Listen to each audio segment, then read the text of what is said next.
오늘 날씨가 좋습니다. 날씨가 뭔가 집중하기 좋은 날씨 같아요.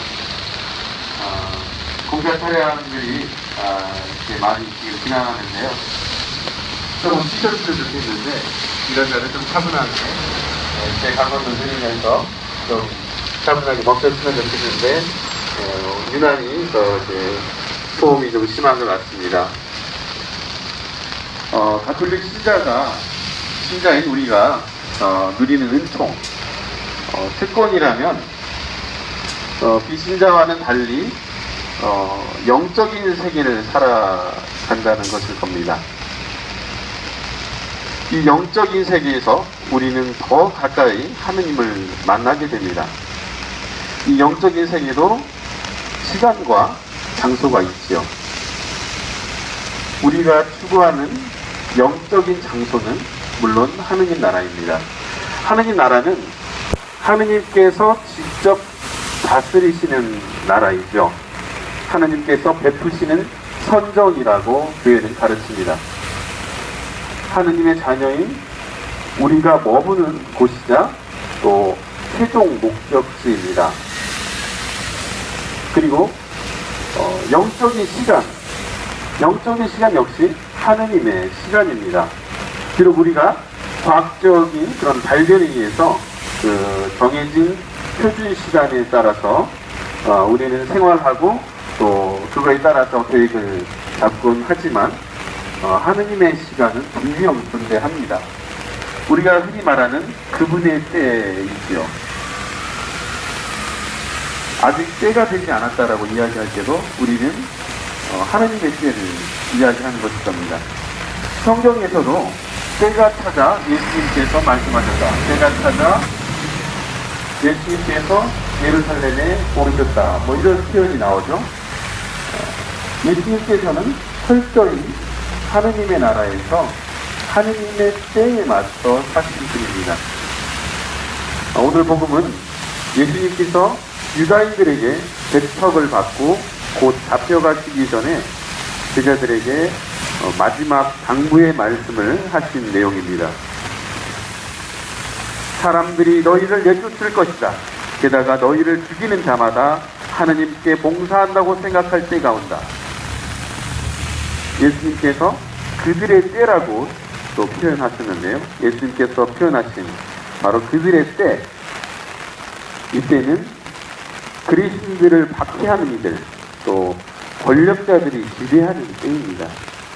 겉으로는 그들이 승리한 것처럼 보입니다. 하지만 인간의 권력은 유한하죠. 권력의 속성이 그렇습니다. 얼마 갖지 못하고 사라지고 맙니다. 영원할 것 같았던 로마 제국도 멸망했습니다. 오늘 일독서의 말씀도 보면 로마 식민지 때 리디아 이야기가 나옵니다. 이 예수님께서 살았던 그때가 로마 식민지 시절이죠. 그 그리스도인을 박해했던 그 로마 제국도 얼마 가지 못하고 멸망하고 말았습니다. 역사 속으로 사라지고 말았습니다. 저는 요즘 마음이 좀 갑갑합니다. 나라 소식을 접하면서 세상에 어떻게 이럴 수가 있을까? 부패한 권력자들이 자신들이 벌인 그 파렴치한 일들을 자기와는 아무 상관없이 이야기하고 또 뻣뻣하게 고개를 들고 뻔한 거짓말 그리고 목소리에 힘을 주고 다닙니다. 그들의 그런 행동을 또 감추고 또 왜곡하고 오히려 그들을 찬양하는 목소리로 일관하는 그 보수 언론에 대해서 저는 할 말을 잃었습니다. 국민의 한 사람으로서 모멸감을 느낍니다. 그들은 지금 이 시간을 자신들의 때라고 생각하고 있는지 모르겠습니다. 그들은 창조주이신 하느님께 봉사하는 것이 아니라 권력과 자본에 충성합니다. 아무리 잘못을 해도 권력과 자본이 지켜줄 것이라 믿는 것 같습니다. 그것이 세상이야. 그것이 현실이야. 그렇게 이야기할지도 모르겠습니다. 지금 강정이 건설되고 있는 이 해군기지는 평화를 위한 도구가 아닙니다. 그들은 평화를 내세워서 거짓을 이야기하고 있습니다. 자본과 권력이 결합하여 낳은 돌연변이죠. 해군기지가 건설되기까지 얼마나 많은 자본과 권력의 상호작용이 있었습니다. 그리고 그 과정에서 주민들은 배제되었고 또 문제점들을 지적하는 또 문제에 대해서 이의를 제기하는 사람들을 억압하고 내쫓았습니다. 해군기지는 사람들의 소통을 가로막는 장벽이 되어버렸습니다. 정의와 평화가 강물처럼 흘러 바다로 가는 것을 막아버렸습니다. 예수님께서 말씀하십니다. 그들은 아버지도 나도 알지 못하기 때문에 그러한 짓을 한 것이다. 우리는 하느님의 때를 살아가는 사람입니다.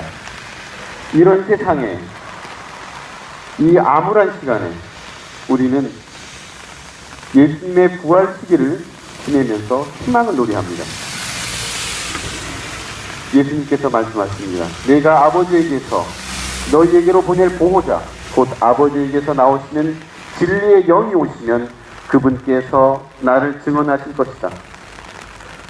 오늘 복음에서 예수님께서는 제자들에게 당신이 순환당하시고 또 제자들이 자기 때문에 박해받을 것을 예고하십니다. 또 그러면서도 부활의 희망을 이야기하십니다. 하느님의 계획과 시간에 순종한 예수님의 십자가의 죽음, 바로 그것은 세상의 시각으로는 실패한 인생으로 보입니다.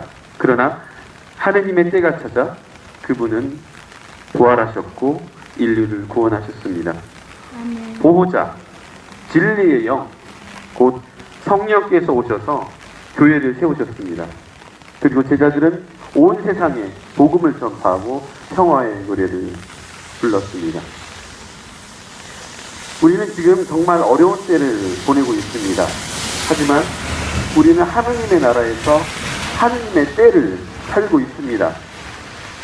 지금은 그들의 때가 아니고 우리의 때입니다. 세상의 눈으로 우리가 실패한 것으로 보일지 몰라도 우리는 그리스도의 이름으로 또 평화의 이름으로 승리할 것입니다. 예수님께서 말씀하십니다. 너희도 처음부터 나와 함께 있었으므로 나를 증언할 것이다. 우리는 예수님의 순환과 부활의 증거자입니다. 누군가 공사장 성문을 골고타 언덕이라고 했습니다. 바로 그곳에 그리스도가 계셨습니다. 그분이 돌아가신 곳입니다. 성지이죠. 권력자들의 시간이 가고 그분의 때가 옵니다. 그것은 바로 부활입니다.